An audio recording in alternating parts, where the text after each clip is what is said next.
बात, अपने मन की बात, अपने बोझ को प्रभु जी आपके चरणों में रखा है। मैं प्रार्थना करता हूँ मेरे खुदा कि आज इनका बोझ सदा के लिए हल्का होने पाए। आज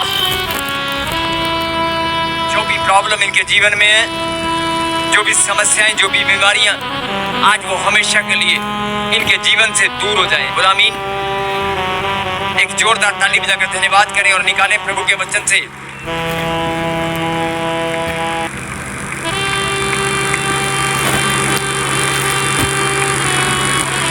यूहन्ना की किताब पहला यूहन्ना उसका 5वां अध्याय, पहला यूहन्ना 5वां अध्याय। लेकिन वचन में जाने से पहले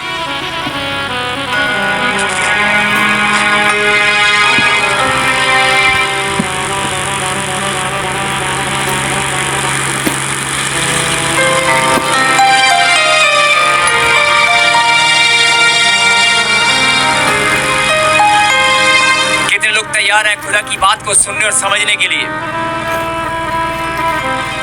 हर एक माता पिता की इच्छा होती है कि उसके बच्चे उसकी बात को सुने और समझें। अगर आपने फैसला किया कि मैं परमेश्वर के कलाम से आज कुछ सीखूंगा, कुछ समझूंगा, मैं उसकी बात को सुनूंगा, तो मैं बोल रहा हूं कि आज अगर आपने फैसला कर लिया है और आप वचन को सुनने के लिए तैयार हैं, चाहे आप पहली बार क्यों ना आए हो, आप कितनी भी बड़ी समस्या, कितनी बड़ी उलझन में है, मैं चाहता हूं कि 10 से 15 मिनट जो बातचीत परमेश्वर आपको समझाने वाले हैं,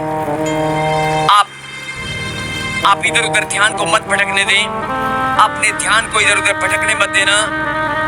अपने ध्यान को, मैं फिर बोल रहा हूं कि भटकने मत देना। जो गहरी बात परमेश्वर आपको समझाना चाहते हैं, आप उसे सुने और ग्रहण करें। क्या आमीन।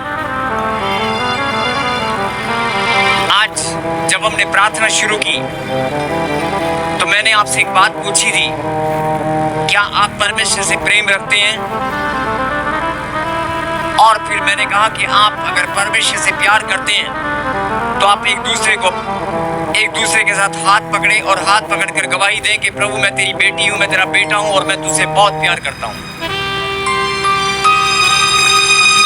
आपने गवाही दिया और आपने अंगीकार किया। आपने एक दूसरे के साथ हाथ पकड़कर ऊंची आवाज से बोला, धन्यवाद किया प्रभु को।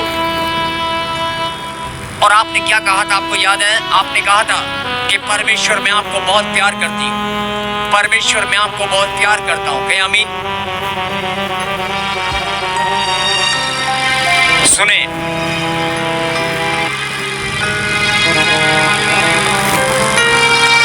अगर आप परमेश्वर से प्यार करते हैं, मेरी बात, जो परमेश्वर ने आपके लिए जो संदेश आज भेजा है,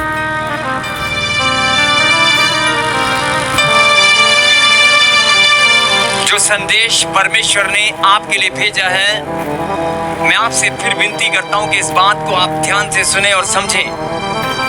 और खास तौर पे वो लोग जिनके जीवन में निराशा, जिनके जीवन में बीमारियां, प्रॉब्लम, समस्याएं और धन की घटी, जिनके बच्चे आप अपने आप को अपमानित महसूस करते हैं, अपने आप को घुटन महसूस करते हैं, बच्चों के साथ खुल के बात नहीं कर पाते, अपने दिल की बात को अपने बच्चों के साथ आप शेयर नहीं कर पाते, आप अपना मन, अपना हृदय को दबा कर रखते हैं, अपने दिल की बात को सैक्रिफाइस करते हैं, अपने रिश्तों में आप सैक्रिफाइस करते हैं। किस लिए? कि मेरा बच्चा बढ़ता जाए और एक दिन कामयाब होकर आकाश की बुलंदियों से भी ऊंचा उठे। आप अपने बच्चों के लिए हर एक को सैक्रिफाइस करते हैं और अपने दिल की बात, अपने मन की बात अपने बच्चों से शेयर भी नहीं करते, कहीं उसे दुख ना लगे, कहीं मेरी बेटी को, बहुत सारी बहनें अपना दर्द, अपने शरीर का छोटा छोटा दर्द भी बताती नहीं है। बहुत सारी माताएं बहनें दवाई तक नहीं खाती हैं, लेकिन जब आप दवाई नहीं खाते, आप काम कर रहे होते हैं, आप पेन में, कमर में दर्द हो रहा है, टांग में दर्द हो रहा है, सिर में दर्द हो रहा है, लेकिन आप खाना बना रही हैं। ये घर घर की कहानी है। आप खाना बना रहे हैं, आप काम कर रहे हैं, अपने बच्चों के लिए आप रोजगार पर गए हैं, आप गाड़ी चला कर कहीं दिहाड़ी लगाने गए हैं, कोई दुकान खोल रहे हैं, कोई बिजनेस में आप कहीं भी गए हैं, कोई भी काम पर आप गए हैं लेकिन आपको हल्का सा दर्द हो रहा है, आप थकान महसूस कर रहे हैं, कमजोरी महसूस कर रहे हैं, लेकिन आप ये बात अपने घर में फोन करके नहीं बताएंगे कि मैं अभी पीड़ित हूँ, मैं प्रॉब्लम में हूँ, मैं समस्या में हूँ। या किसी इंसान ने घर से बाहर आपका अपमान किया तो आप कभी भी घर जाकर शेयर नहीं करते। बहुत कम लोग हैं जो शेयर करते हैं, लेकिन ज्यादातर लोग बताते नहीं हैं। उस दुख दर्द को अपने ऊपर झेलते रहते हैं। क्यों? ताकि अपने परिवार को मैं दुख देना ही नहीं चाहता, मैं अपने परिवार को, अपनी फैमिली को मैं कोई बात बताना नहीं चाहता हूँ, कहीं उसे ठेस ना लगे, कहीं वो मायूस ना हो जाए, कहीं वो मेरे दर्द से खुद दर्द महसूस ना करने लगे। ऐसे बहुत सारी बहनें, बहुत सारे भाई लोग छोटी मोटी बातों को बताते नहीं है। और मैंने फिर बोल रहा हूँ कि बहुत सारी बहनें दवाई तक नहीं खाती हैं, लेकिन परंतु जब आप ऐसी अवस्था में घर में काम करती हैं, घर में काम करते हैं, आप जानते हैं कि परमेश्वर से कोई कुछ छुपा नहीं सकता, परमेश्वर से कुछ भी छिपता नहीं है। वो आपके 5 मिनट के दर्द को भी जानता है, आपकी टांग के दर्द को भी जानता है, आपके मन के बोझ को भी जानता है, आपकी हर एक उस बात को जो आप अंदर बोझ लेकर घूम रही हैं, अपने बच्चों को बताना नहीं चाहते, या अपने बच्चों के कारण आप दुखी हैं, दोनों ही बातें, और किसी को बता नहीं सकते कोई भी बात। जब आप अंदर ही अंदर घुटन महसूस करते हैं, जरा ध्यान से सुनना, ये घुटन वाली बात मैं क्यों कर रहा हूँ। जब आप अंदर ही अंदर घुटन महसूस करते हैं और अंदर ही अंदर कई बहनें, कई भाई लोग अपने आप को अकेला महसूस करते हैं। लंबा चौड़ा परिवार है लेकिन कोई बात करने वाला नहीं है। लंबा चौड़ा परिवार है, सुंदर सुंदर रिश्ते हैं, वो तभी आते हैं जब आपके पास पैसा होगा या कोई फंक्शन होगा। वैसे वो आपको पूछने वाले नहीं है, सब अपने काम में बिजी हैं। बहुत सारे लोग रिश्ते, लंबे चौड़े रिश्ते होने के बाद भी अपने आप को अकेला महसूस करते हैं। आज मैं उन लोगों से बताना चाहता हूँ जो अकेला महसूस करते हैं, जो अपने आप को खोखला महसूस करते हैं, अकेला महसूस करते हैं, और जो अपने दर्द को अंदर दबाए रखते हैं, और जो लोग अपनी हंसी को भूल चुके हैं, अपने परिवार के लिए, अपने बच्चों के लिए, पैसा कमाने के लिए, आगे बढ़ने के लिए, या अपने परिवार की खुशियों के लिए। बहुत सारी माताएं अपने दिल की बात को बताती नहीं है, लेकिन मैं आपका ध्यान इस बात पर लेकर जाना चाहता हूं कि अगर आप कितने भी दुख में, कितनी भी पीड़ा में, कितनी भी समस्या में, कितनी भी प्रॉब्लम में, लेकिन परमेश्वर से कुछ भी छिपा नहीं है, परमेश्वर से कुछ भी छिपा नहीं है। हालेलुया। मैं फिर बोल रहा हूं कि अगर आज आप अपने दिल की एक एक बात अगर आप परमेश्वर के सामने रखेंगे तो ठीक है, नहीं भी रखेंगे तो परमेश्वर आपकी एक एक बात को जानते हैं। क्या आमीन? 10 साल से, 15 साल से, 20 साल से, कितने भी लंबे समय से कोई भी अगर आपने पाप भी किया है, गलती की है, गुनाह किया है, और अगर आप दर्द में, पीड़ाओं में या कोई बोझ में दबे हैं, तो परमेश्वर से कुछ भी छिपा नहीं है। कहीं हालेलुया। मैं आज इस वचन के माध्यम से, आज इस बात से परमेश्वर की गहरी बात को आपको बताना चाहता हूँ, क्योंकि मुझे परमेश्वर ने ये वचन दिया और कहा जब तू मेरी वेदी पर जाकर प्रचार करेगा। लेकिन इस बात को ज्यादा, सिर्फ 10 मिनट की बात है, और जरा ध्यान से सुनना। और जो इधर उधर कहीं, जो ड्यूटी पे है, प्लीज बैठ जाएं। जो इधर उधर कोई भी अगर घूम रहा है, आपका ध्यान अगर इधर उधर घूम रहा है, तो मैं चाहता हूँ अपने ध्यान को केंद्रित करें, क्योंकि बहुत गहरी बात है। जीवन भर आप जिस चीज से लड़ते आए हैं, और कुछ ऐसी चीजें जिनसे आप लड़ते ही नहीं है और किसी को बताते नहीं, लेकिन परमेश्वर से कुछ भी छिपा नहीं है। आज जो परमेश्वर आपको बताना चाहते हैं उस पर जरा गौर फरमाएं, उसको जरा ध्यान से सुनें। लेकिन मैं चाहता हूं कि सिर्फ 1 मिनट के लिए अपनी आंखें बंद करें, और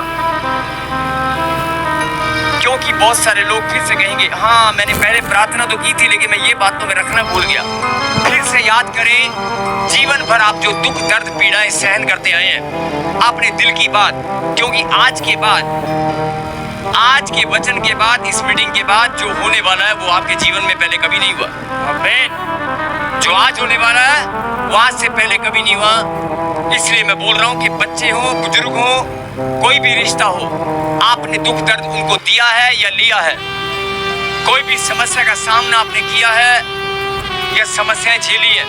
लेकिन कुछ बातें ऐसी हैं जो आप घुटन महसूस करते आए हैं। उस घुटन से अगर आप हमेशा के लिए बाहर आना चाहते हैं, अगर उस घुटन से, उस दबाव से, उस बोझ से, उस प्रॉब्लम से अगर आप हमेशा के लिए बाहर आना चाहते हैं, तो प्रभु ने मुझे कहा कि एक बार फिर से बोल, जिन्होंने निराशा अपने गले में डाल रखी है और प्रार्थना भी करते हैं, बोलते हैं कि मैं बच्चा कभी नहीं होगा, डॉक्टर ने मना कर दिया है, मैं मकान कभी बना नहीं पाऊंगा, मेरे पास पैसे नहीं है, मेरा लोन नहीं होगा, मेरा सिबिल खराब है, मैं अपने माता पिता का नाम रोशन नहीं कर पाऊंगा, मैं पढ़ लिख कर भी मैं अच्छा रोजगार करना चाहता था लेकिन मैं दिहाड़ी करने के लायक भी नहीं हूँ, मैं गलती से एक्सीडेंट होने के कारण व्हील चेयर पर बैठ गया हूँ, अपने परिवार पर बोझ बन गया हूँ। बहुत सारे लोग अपने परिवार पर बोझ बन जाते हैं, उनको लगता है कि मैं इससे अच्छा मैं मर जाऊँ, उनके मन में बातें चलती है कि मैं मर जाऊँ, मैं अपने परिवार का खर्चा करा कर बैठ गया हूँ। नहीं, आप जो सोच रहे हैं उस सोच से बाहर आए। आप अगर ये सोच रहे हैं कि मैं अपने परिवार पर बोझ हूँ, मैं अपने माता पिता का नाम रोशन नहीं कर पाया, आई एम फेलियर, मैं हार चुका हूँ, मैंने बहुत सारा धन बर्बाद कर दिया, मेरा नुकसान हो चुका है। अगर आप कुछ भी सोच रहे हैं, जो भी आप दिन रात सोचते हैं, ये परमेश्वर ने आपके जीवन में आज मौका दिया है। मैंने कहा ना, जो आज तक आपके जीवन में नहीं हुआ वो आज होकर रहेगा। बोलो आमीन। लेकिन फिर से मैं चाहता हूं कि एक बार अपनी आंखों को बंद करें। इसके बाद जो प्रभु की बात आप सुनने वाले हैं, इसके बाद जो आप सुनने वाले हैं, उस बात से, उस कलाम से आपकी जिंदगी ऐसे पलट जाएगी, आपकी जिंदगी यहीं बैठे बैठे पलट जाएगी। जो आपने कभी सोचा नहीं होगा वो आज यहीं पर होगा, यहीं पर। मैं चाहता हूं कि फिर से उस बात को याद करें, क्योंकि जब तक आप मुंह से नहीं बोलेंगे, जब तक आप खुदा को नहीं बताएंगे, जैसे एक माता पिता चाहते हैं कि मेरा बच्चा अपने दुख को मुझे बताए, अरे लोगों को बताता है, पड़ोसी को बताता है, पड़ोसी आकर मुझे बताते हैं, कहीं और से मुझे पता चलता है। बहुत सारी पत्नियां, बहुत सारे पति लोग इसी लड़ाई में जीवन बिताते हैं कि मेरी पत्नी, मेरा पति मुझे नहीं बताता, मुझे लोग आकर बताते हैं। आपके रिश्तों में और ज्यादा मधुरता आएगी, और ज्यादा मिठास आएगी अगर आप एक दूसरे से सच बोलेंगे और एक दूसरे को बताया करेंगे। और यही बात परमेश्वर भी चाहते हैं कि आज तक मैं तो सब कुछ जानता हूँ, मैं सब कुछ जानता हूँ, मुझसे कुछ भी छिपा नहीं है, लेकिन मैं भी चाहता हूँ अपने दुख की बात, अपने पाप, गंदी बात, अच्छी बात कोई भी हो, अरे मुंह खोल, अपने दिल की बात तू मुझे बता दे। मैं फिर से एक मौका दे रहा हूँ, मैं नहीं, मेरा खुदा ने कहा मैं एक मौका तुझे देता हूँ अपने दिल की बात, क्योंकि मैं सुनना चाहता हूँ, मैं तुझसे प्यार करता हूँ। मेरी भी इच्छा है अपनी टूटे हुए मन की बात, अपने दिल की बात, अपनी प्रॉब्लम, अरे तू मुझसे एक बार शेयर तो कर। अगर शेयर करेगा तभी मुझे पता चलेगा कि तू भी मुझे प्यार करता है। सिर्फ 1 मिनट के लिए शांत हो जाएं, पड़ोसी से बात मत करें, इधर उधर मत देखें। और खुदा के अभिषेक में बहुत सारे लोगों को लग रहा होगा अभी तो अपने बात की है प्रभु से, फिर से बात नहीं। आप पुरानी बातें, नई बातें, कोई भी बोझ है, एक बार आप फिर से प्रभु के सामने वो बोझ को रखें, उस बात को रखें जिससे आप बाहर आना चाहते हैं, जिस चीज को आप अपने जीवन से निकालना चाहते हो, उस बात को याद करें और मुंह से बोल दें, परमेश्वर मैं आपके सामने इस बात को रखती हूँ, लेकिन आज के बाद जो भी, प्लीज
बोलेंगे परमेश्वर मैं धन्यवाद करता हूं, आप मुझे बहुत प्यार करते हैं, मैं भी आपको बहुत प्यार करती हूं, मैं आपकी बेटी हूं, मैं आपका बेटा हूं।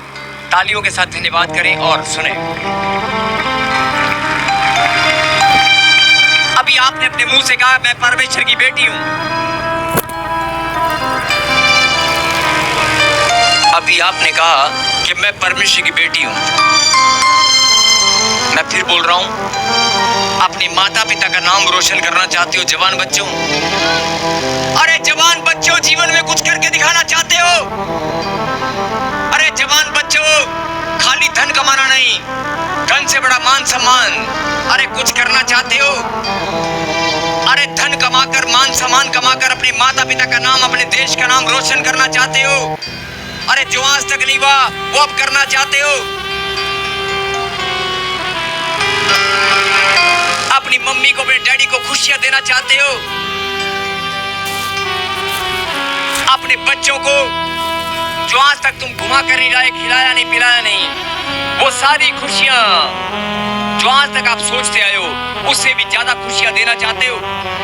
माता पिता जितने भी माता पिता हैं जिन्होंने अपनी सोच को बंद कर लिया, नहीं नहीं नहीं नहीं, लगता है मैं गोलगप्पे ही खिला सकता हूं, मैं किसी बड़े रेस्टोरेंट में जाकर 2000 का खाना अपने बच्चों को नहीं खिला सकता, मैं 100 रुपए के गोलगप्पे खिलाकर काम चला लूंगा, मैं बच्चों को घुमा कर लाऊंगी, मैं 100 रुपए में काम चला लूंगा, लेकिन 2000 या 3000 का अपनी कमाई के अनुसार, अपने धन के अनुसार बांध कर रखा है।